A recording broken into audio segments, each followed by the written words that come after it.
on ne s'invite pas à l'agriculture. L'agriculture, vous allez retrouver le métier d'agriculture même dans la Bible. Parce que dans la Bible, on dit tu mangeras à la sueur de ton front. Et l'être humain ne peut rien faire sans manger. Hervé Omva, je ne me suis pas invité à l'agriculture de manière au hasard, c'est spirituel. Et depuis plus d'une dizaine d'années, pour ceux qui me suivent, vous voyez bien ce que je fais. Je passe 90% de mon temps sur le terrain avec des jeunes Gabonais, pas pour chercher une nomination, pas pour faire du bling-bling, pas pour faire de la politique politicienne, mais pour dire que nous pouvons produire Made in Gabon. Nous pouvons produire Made in Gabon. Nous pouvons sortir les Gabonais de la pauvreté. Il faut que les politiques qui jusqu'à présent ont entretenu la pauvreté au Gabon, en mettant le Gabonais dans la pauvreté, en maintenant le Gabonais dans la pauvreté, il faut qu'ils comprennent que depuis l'arrivée du CTRI et l'installation, la prestation de serment du président Brice Oligui Nguema, il faut qu'on arrive à changer d'habitude. Il n'y a pas que les pédégistes membres à qui on doit demander des comptes. Le Gabonais dans sa généralité doit faire attention. Les fermes dont on parle, ce n'est pas un fait nouveau.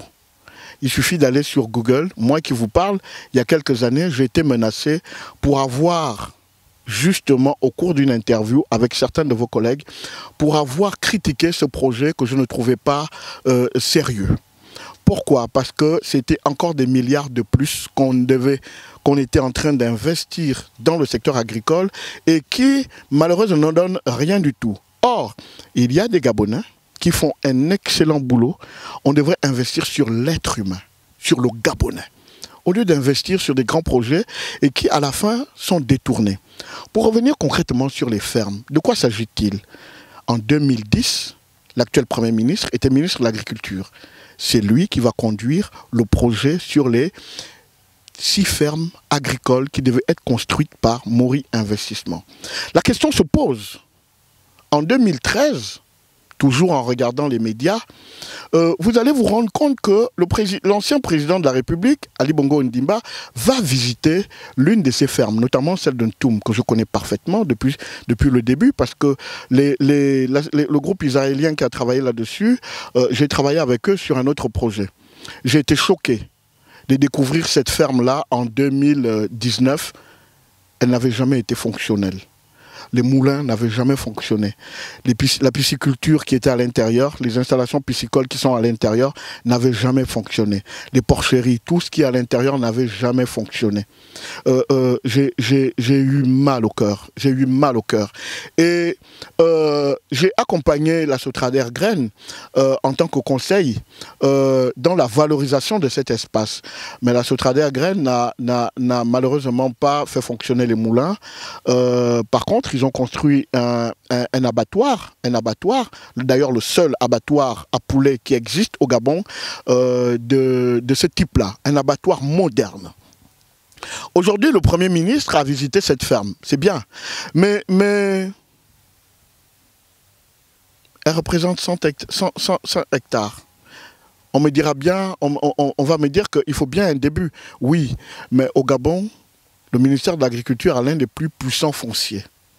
Il faudrait que le Premier ministre visite l'ensemble des fonciers avant de décider quoi que ce soit. On ne va pas vite en besogne. J'ai vu récemment la signature, avec la présentation d'une signature avec les Brésiliens sur le lancement des formations, la filière poulet. Non, avons-nous besoin d'aller au Brésil pour avoir des experts, pour former des Gabonais sur la filière poulet? Non, il y a des Gabonais qui font du poulet ici. Vous avez monsieur Venceslas, le docteur Venceslas Mambundu, qui depuis des années travaille sur le poulet. Vous avez d'autres Gabonais qui élèvent le poulet ici. Il aurait été plus judicieux, et je le dis haut et fort, hein, face au ras-le-bol que nous vivons par rapport au secteur agricole qui appauvrit, qui met notre pays en danger. Parce que la vie chère part de là, de notre secteur alimentaire.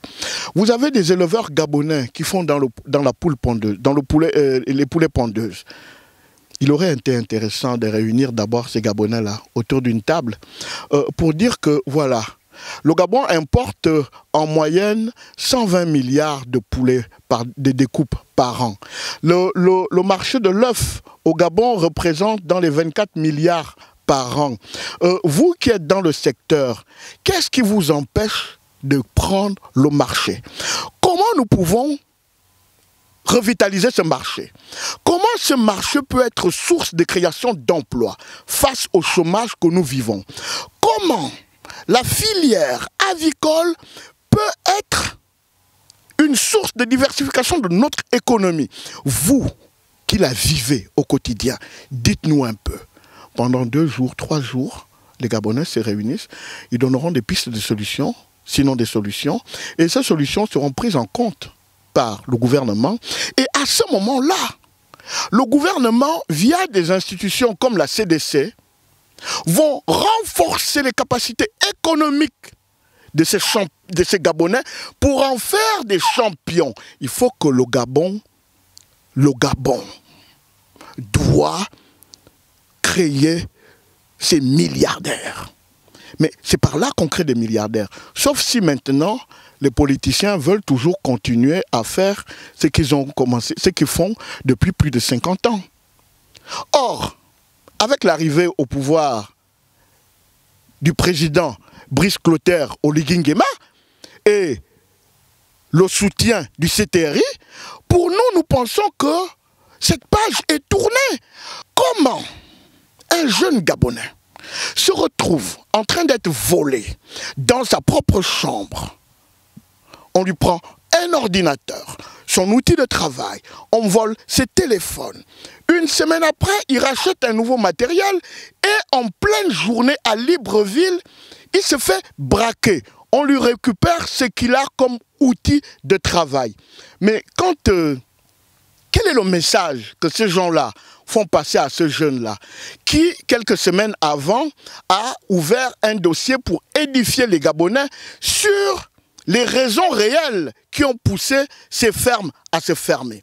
Et là, on ne va pas sortir de maths sup. Vous savez, arrive un moment dans la vie où on prend des décisions. On prend des décisions.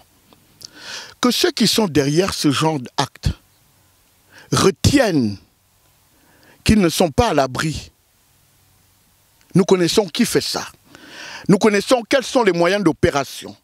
Et nous avons déjà, depuis 48 heures, sur le plan international, sur le plan national, préparé un certain nombre d'informations qui, si l'une des personnes qui aurait témoigné, qui aurait donné son avis dans ce programme-là, soit poursuivie.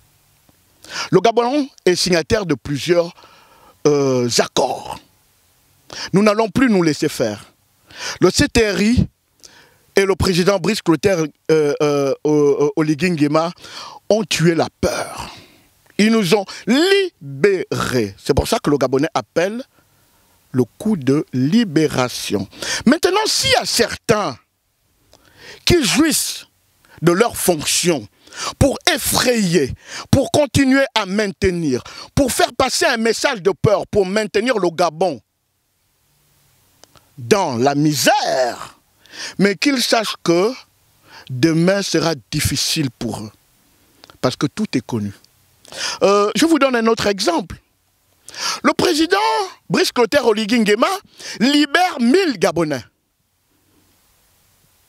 Mais vous savez, quand on libère un Gabonais, l'économie, le soulagement que ça apporte à la famille qu'on libère, non, les gens ne se rendent pas compte de ça.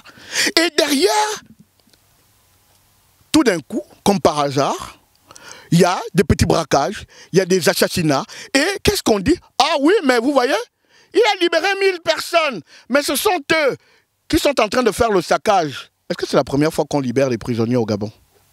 Pourquoi seulement là? Qui veut détruire l'action du CTRI?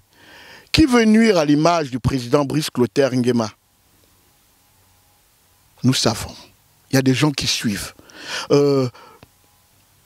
Les Gabonais aspirent à plus de dignité. Les Gabonais ne veulent plus de ce type de comportement. Les personnes qui cherchent à effrayer votre confrère, qu'ils sachent qu'ils ne l'effraient pas. En fait, ils sont en train de s'enfoncer eux-mêmes parce qu'on les suit. Ils sont en train de dresser une table sur laquelle on va les inviter à manger.